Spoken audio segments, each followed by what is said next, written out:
નમસ્કાર, હું છું કેતલ અને આપ જોઈ રહ્યા છો CB24।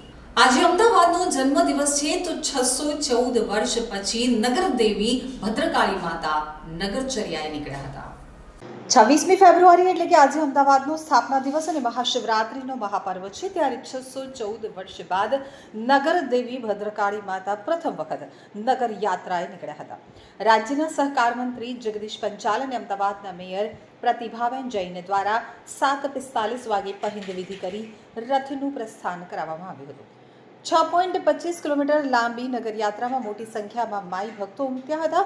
જ્યારે અમદાવાદ શહેર પોલીસ દ્વારા માતાજીને ગાર્ડ ઓફ ઓનર અપાયું હતું।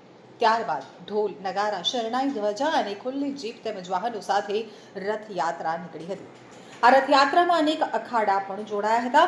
લાલ દરવાજા ખાતે AMTSના કર્મચારીઓ તેમજ હોમગાર્ડના જવાનો દ્વારા પણ માતાજીને ફુલહાર કરી અને દર્શન કરવામાં આવ્યા હતા। ભદ્ર વસંત ચોક ખાતે મહિલાઓ દ્વારા ગરબા કરવામાં આવ્યા હતા। નગરદેવીની યાત્રા લાલ દરવાજા વસંત ચોકના રહેવાસી મહારાષ્ટ્રીયન સમાજ દ્વારા નગરદેવી યાત્રાનું સ્વાગત કરવામાં આવ્યું હતું અને મહારાષ્ટ્રીયન સમાજ દ્વારા માતાજીને ફુલહાર કરવામાં આવ્યા હતા તેમજ આશીર્વાદ મેળવ્યા હતા। સાબરમતી રિવરફ્રન્ટ મહાલક્ષ્મી મંદિર ખાતે 30 મિનિટ રથે વિરામ લીધો હતો, જ્યાં મંદિરના ટ્રસ્ટી અને અન્ય કેટલાક કાર્યકર્તાઓ સાબરમતી નદીની આરતી કરી આભાર માન્યો હતો। 614 વર્ષ પછી પહેલીવાર યોજાયેલી નગરદેવીની યાત્રાનું સમાપન થયું છે તો નગરદેવી ભદ્રકાળી માતાજીની યાત્રા શાંતિપૂર્ણ રીતે પૂર્ણ થઈ છે। માતાજીનો રથ નિજ મંદિર પરત પહોંચ્યો છે।